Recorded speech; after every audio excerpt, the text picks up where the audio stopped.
नमस्कार, बहुत स्वागत है आप सभी का। आपके साथ मैं पल्लवी रविंद्र सिंह।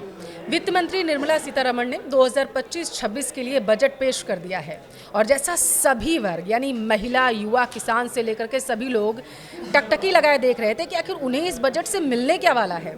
तो अगर एक सरसरी निगाह हम दौड़ा कर देखें बजट पर, तो लगभग सबका ध्यान रखने की कोशिश यहाँ पर की गई। चाहे युवाओं की बात करें, किसानों की बात करें, सबका यहाँ पर जिक्र किया गया वित्त मंत्री की तरफ से। लेकिन अपने भाषण के लास्ट में वित्त मंत्री ने एक ऐसा बड़ा ऐलान कर दिया जिसकी चर्चा अब सोशल मीडिया पर सबसे ज़्यादा हो रही है और इसी के बारे में आज हम इस पॉडकास्ट में बात भी करने वाले हैं। और वो है कि 12 लाख तक की आय पर किसी भी तरीके का कोई टैक्स नहीं लगाया जाएगा। इससे आपकी कितनी बचत होने वाली है, कितना फ़ायदा आपको होगा, 12 लाख से ऊपर तक कितना टैक्स देना पड़ेगा आपको, कितने लाख की आय पर, इसको हम विस्तार से समझेंगे। हमारे साथ न्यूज़ रूम में मौजूद हैं marketing and finance expert Anshika Tyagi ji. Anshika ji, बहुत स्वागत है आपका। वित्त मंत्री ने 12 लाख तक ऐलान कर दिया है आय पर कि किसी भी तरीके का कोई टैक्स नहीं लगाया जाए। इसको आप किस तरीके से देख रही हैं? कितना फ़ायदा, अगर 12 लाख तक की आय का देखें यानी कि 1 लाख महीने पर कोई टैक्स नहीं, फ़ायदा कितना होने वाला है? सबसे पहले आप ये बताइए। तो अगर जो ये लाइन इन्होंने लास्ट में सबको खुश करने के लिए बोली है 12 लाख तक कोई टैक्स नहीं लगेगा, तो इसका फ़ायदा अगर देखिए तो बहुत ज़्यादा फ़ायदा है, डायरेक्ट वे में भी और इनडायरेक्ट वे में भी। अगर मैं बात करूँ डायरेक्ट वे में किस तरीके से फ़ायदा है कि डायरेक्ट वे में है कि लोगों को बेनिफिट होगा। अभी जो इनकम हम लोग कमा रहे थे और वो गवर्नमेंट ले जाती थी, तो वो इनकम अभी हमारे पास रह जाएगी। एक फ़ायदा वो हम लोगों के लिए है। दूसरी तरफ उसी पैसे से गवर्नमेंट भी फ़ायदा लेगी। वो कैसे? इनडायरेक्ट वे में गवर्नमेंट को भी फ़ायदा हो रहा है उस चीज़ से।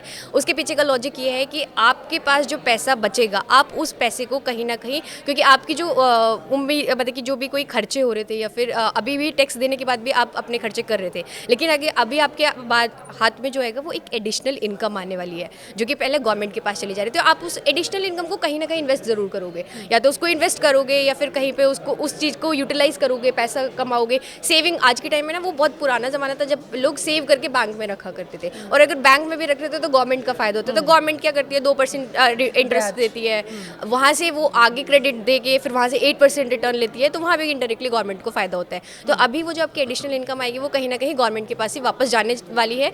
किस तरीके से जा सकती है कि कंजम्पशन आपकी जो होगी, खरीदने की पावर जो होगी, जो कि कम हो रखी थी, इस बार जीडीपी रेट भी कंजम्पशन की वजह से कम रहा है, तो इस चीज़ को बेनिफिट करेगा। ये हम लोगों को डायरेक्टली भी बेनिफिट किया, गवर्नमेंट ने बहुत अच्छे से प्ले किया है। बेसिकली आई शुड से कि गवर्नमेंट ने बहुत अच्छे से प्ले किया है कि हमें भी, इंसान को भी सामने से डायरेक्टली उसके हाथ में इनकम आएगी, वो खुश हुआ, लेकिन कहीं ना कहीं वो स्पेंड करेगा और वो पैसा कहीं ना कहीं डायरेक्टली गवर्नमेंट के पास ही जाता है और उससे गवर्नमेंट आगे उस पैसे को यूज़ करके यूटिलाइज करती है। ये बेसिकली इकोनॉमी है कि जैसे किसी देश की इकोनॉमी चलती है। दूसरी तरफ से देखा जाए तो आप कहना चाहते हो कि वो व्यक्ति जहाँ पे इन्वेस्ट करेगा, क्योंकि उसके पास बचत हो रही है, तो जाहिर सी बात है वो इन्वेस्ट भी करेगा, इन्वेस्ट करेगा, बैंक में रखेगा, तो घूम फिर के सरकार के पास ही जा रहा है, आप ये कहना चाहते हैं। लेकिन दूसरी तरफ से अगर देखा जाए तो वो इन्वेस्ट कर रहा है, आप चाहे बिजनेस में लगा रहा है या बैंक में रख रहा है, तो कहीं ना कहीं उससे भी तो फायदा हो रहा है। हाँ, कहीं ना कहीं उसको भी फायदा हो रहा है, इससे इकोनॉमी भी बूस्ट हो रही है। तो गवर्नमेंट को क्या हुआ कि उस पैसे को वो बंदा भी यूटिलाइज कर पा रहा है, उस पैसे को वो इकोनॉमी में भी डाल रहा है, जिससे इकोनॉमी बूस्ट हो रही है। उस पैसे से वो दोबारा इनकम जनरेट करे,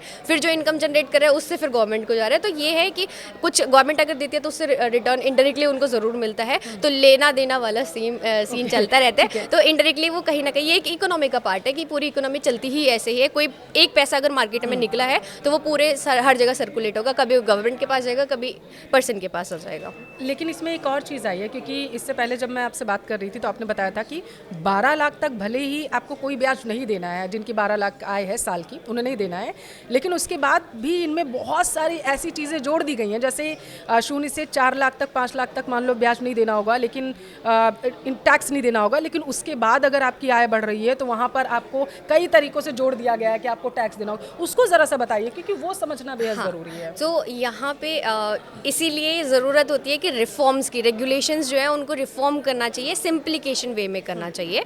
तो यहाँ पे ये थोड़ा सा कॉम्प्लिकेटेड क्यों कर देते हैं मुझे समझ नहीं आता है। ये तो सिंपली ये बोलना चाहिए कि 12 लाख तक टैक्स नहीं है। सिंपली जब वो बजट में स्पीच देती हैं वो सिंपली कि शी सेड कि 12 लाख तक कोई बजट नहीं लगेगा, कोई टैक्स नहीं लगेगा। लेकिन फिर उसके बाद वो स्लैब्स बताती है जहाँ पे लोग कंफ्यूज हो जाते हैं। अभी क्या है ना कि स्लैब का मतलब 12 लाख तक ये तो फिगर आउट है कि 12 लाख तक नहीं लगेगा। अब इसके पीछे का लॉजिक क्या है कि लगेगा कैसे नहीं। तो 0 से 4 लाख का जो भी टैक्स है उस पर, मतलब कि अगर आपकी इनकम 0 से 4 लाख टैक्सेबल इनकम जिस पे टैक्स लगना चाहिए, तो 0 से 4 लाख की अगर आपकी कोई इनकम है तो उस पर कोई भी 0% टैक्स है, उस पर तो कोई डिस्कशन ही नहीं होगा। लेकिन अगर आपकी इनकम 4 लाख से 8 लाख के बीच में लाई करिए, फॉर एग्जाम्पल किसी का 8 लाख का पैकेज है तो 8 लाख की उसकी इनकम है तो उस पर 5% का टैक्स लगेगा। तो 4 लाख से 8 लाख के बीच में कितनी अमाउंट आती है? 4 लाख रुपए। तो 4 लाख पे 5% लगेगा विच विल बी 20,000 रुपीज़। तो 20,000 रुपीज़ पे कोई टैक्स नहीं लगेगा क्योंकि हमारी रिबेट है। इसमें एक तो स्टैंडर्ड डिडक्शन भी आती है। स्टैंडर्ड डिडक्शन हमारी 75,000 रुपये की है। तो ऐसे ही फिर अगर हम आगे बात करें तो वो उसमें सब कवर हो जाता है। और एक हमारी रिबेट होती है 87A की, तो वो वहाँ पे भी 25,000 की लिमिट है जो पिछले ही बजट में इंक्रीज करी गई थी। इवन स्टैंडर्ड डिडक्शन की भी लिमिट को 50,000 से बढ़ा के 75,000 किया गया था। तो ये जो स्टैंडर्ड डिडक्शन है और रिबेट है, ये दोनों क्लब सम होके 12 लाख तक की इनकम को क्लियर आउट कर देती है कि आपको कोई टैक्स नहीं लगेगा। लेकिन यहाँ पे सबसे बड़ी चीज़ मैं जो एक पॉइंट आउट करना चाहूँगी कि यहाँ पे 12 लाख की लिमिट पे ये तो बोल देगा कि न्यू टैक्स रिजीम हम बना रहे हैं, टैक्स स्लैब बना दे, 12 लाख तक कोई टैक्स नहीं लगेगा। लेकिन जो इनको सबसे बड़ी मेन बात करनी थी कि रिबेट इन लोगों ने इंक्रीज किया है या नहीं किया है। जैसे पिछले बार जब इन्होंने बोला था 7.5 लाख की इनकम पे कोई टैक्स नहीं लगेगा, तो उन्होंने बोला था कि जिनकी टैक्सेबल इनकम 7 लाख रुपए तक है उनको रिबेट मिलेगी 25,000 रुपए की 87A के सेक्शन के अंडर में। लेकिन इस बार इन्होंने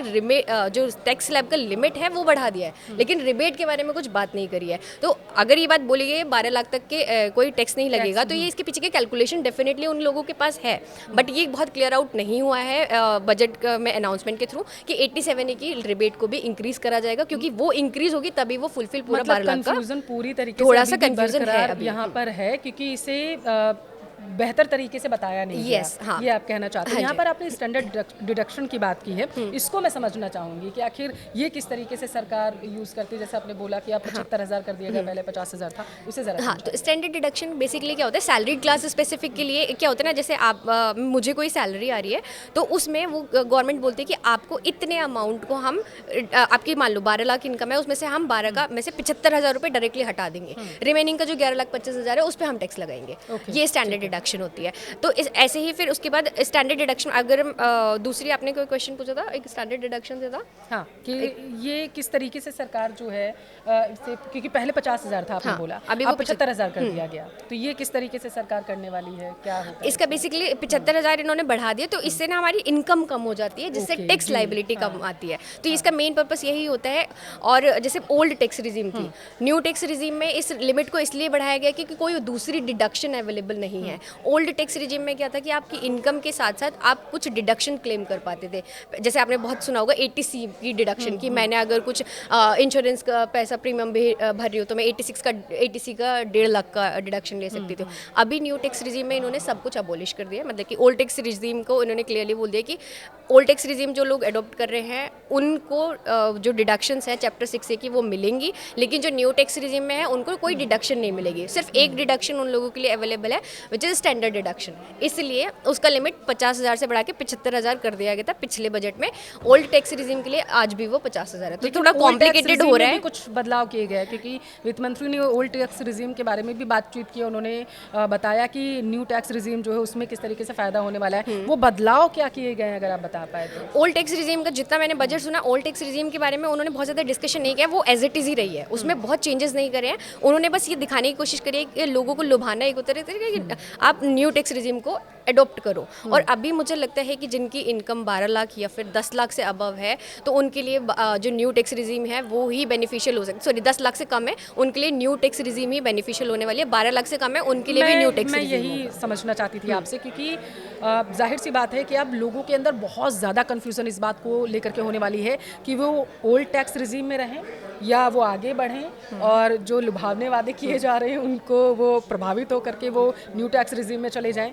उनके लिए फ़ायदेमंद आखिर कौन सी होने वाली है? कितने लाख तक की सैलरी एक व्यक्ति की हो तो वो किस रिजीम में रहे? ये आप मैं सिंप्लीफिकेशन में अगर 2 वर्ड में इनको इस बात को ख़त्म करूँ तो जिसका इनकम 12,75,000 तक है तो वो न्यू टैक्स रिजीम को ऑप्ट करे, उसके लिए वो बेनिफिशियल रहने वाला है। जिसका इनकम 12 लाख से अबव जा रहा है, स्पेसिफिकली जिसका इनकम 16 लाख से अबव जा रहा है, वो ओल्ड टैक्स रिजीम को, जब तक ओल्ड टैक्स रिजीम नहीं हट रही है मार्केट से, वैसे ये चांसेस है कि ओल्ड टैक्स रिजीम को हटा दिया जाएगा। ओल्ड टैक्स रिजीम को जिसका 16 लाख से अबव है, क्योंकि 16 लाख से अबव पे टैक्स रेट्स 15% वाला रेट स्टार्ट हो जाता है, जो कि एक बहुत बड़ी लाइबिलिटी बनना स्टार्ट हो जाती है। और जिनका 20 या 25 से ज़्यादा का है तो वो तो डेफिनेटली ही ओल्ड टैक्स को, क्योंकि ओल्ड टैक्स में कुछ चांसेस होते हैं कि आपको कुछ डिडक्शंस ऐसी होती हैं जिसको क्लेम करके, फॉर एग्जांपल डोनेशन का एक सबसे बड़ा डिडक्शन है which is not much legal in the market, but still people are doing and taking the benefit out of that.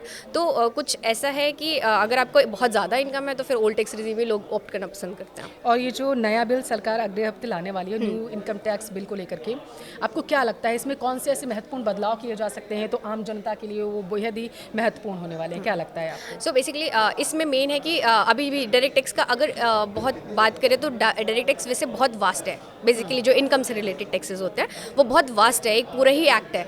लेकिन लोगों को ना एक सिर्फ और ये जो इनकम टैक्स का स्लैब होता है वो सिर्फ एक छोटा सा पार्ट है, वो ही अगर थोड़ा सा डिस्कशन हो जाता है तो लोग उसमें कंफ्यूज हो जाते हैं। तो सोचो पूरे टैक्स को अगर कोई समझना चाहे तो समझना ईजी नहीं है, तो इसीलिए सिंप्लीफिकेशन करना लोगों के लिए तो इस नए बिल को लेके आया जा रहा है, ताकि जितनी भी कॉम्प्लेक्सिटी थी उसको ख़त्म किया जाए। उनका मेन पर्पस ही नए बिल को लेके आने का है कि जितनी भी पुरानी, एक होता है ना कोई चीज़ पुरानी चली होती है तो उसमें पुरानी ट्रेडिशनल चीज़ें चली होती है, तो उस ट्रेडिशनलिज्म को भी ख़त्म करना है और जो रिक्वायरमेंट है मार्केट की उसके अकॉर्डिंग चीज़ों को चेंज करना है। जैसे कैपिटल फॉर एग्जांपल मेन यहाँ पे है ना कि मुझे ऐसा लगता है कि कैपिटल गेन में भी बहुत बड़ा चेंजेस करेंगे वो, क्योंकि जो फॉरेन डायरेक्ट इन्वेस्टमेंट को इन्हें बढ़ाना पड़ेगा। अगर हम इकोनॉमी के लेवल पे बात करते हैं तो फिस्कल डेफिसिट को अगर डिक्रीज़ करना है गवर्नमेंट को, अपना रेवेन्यू इंक्रीज़ करना है और अगर जीडीपी के रेट को इंक्रीज़ करना है तो उसके लिए इन्हें कहीं ना कहीं फॉरेन डायरेक्ट इन्वेस्टमेंट चाहिएगा, और उसके लिए इनको सिंपली करना पड़ेगा, बाहर से लोगों को अट्रैक्ट करना पड़ेगा। और जब बाहर से कोई कंपनी आती है फॉरेन कंपनी तो उस पर बहुत 30% का स्लैब रेट और 40% का टैक्स रेट का स्लैब रेट लगाते हैं, तो इसको 0% भी किया जा सकता है, जो मुझे लग रहा है एक्सपेक्टेशन, क्योंकि चार्टर्ड अकाउंटेंट ऑफ इंडिया के जो इंस्टीट्यूट है उनकी तरफ से भी वो रिकमेंडेशन गई है, ट्विटर पे भी ये चीज़ बहुत ट्रेंड करती है। लेकिन उसके साथ में कंडीशन ये रखी जाएगी कि जितना भी फॉरेन कंपनीज इंडिया में कमाएंगी वो इंडिया में ही वापस इन्वेस्ट करेंगी, बाहर कुछ नहीं जाएगा। अगर वो एप्लीकेबल हो जाते हैं तो उन लोगों को जीरो टैक्स लग जाएगा, अगर कोई इनकम बाहर जा रही है तो फिर वो टैक्सेबल हो जाएगी। ये तो अंशिका जी ने बेहद ही आसान तरीके से समझाया है कि आखिर जो एक रूपरेखा बनाने की कोशिश की गई है केंद्र सरकार की तरफ से कि 12 लाख तक के आय पर एक भी रुपया जो टैक्स है वो आपसे नहीं लिया जा रहा है, लेकिन इनडायरेक्ट तरीके से किस तरीके से तोड़ मोड़ करके आपसे टैक्स लिया जा रहा है वो बेहतर तरीके से अंशिका जी ने बताया। बहुत शुक्रिया आपका हमसे जुड़ने के लिए, और उम्मीद करती हूँ कि आपके सारे सवालों का जवाब यहाँ पर मिल गया होगा। आपको ओल्ड रिजीम में रहना है, न्यू रिजीम में रहना है, ये आपके ऊपर निर्भर करता है। और आप सोच क्या रहे हैं वित्त मंत्री की तरफ से कि जो बजट में ऐलान किया गया कि 12 लाख तक एक भी रुपया टैक्स नहीं लिया जाएगा आय पर, उसके बारे में आप क्या सोचते हैं? कमेंट करके ज़रूर बताएं। नमस्कार।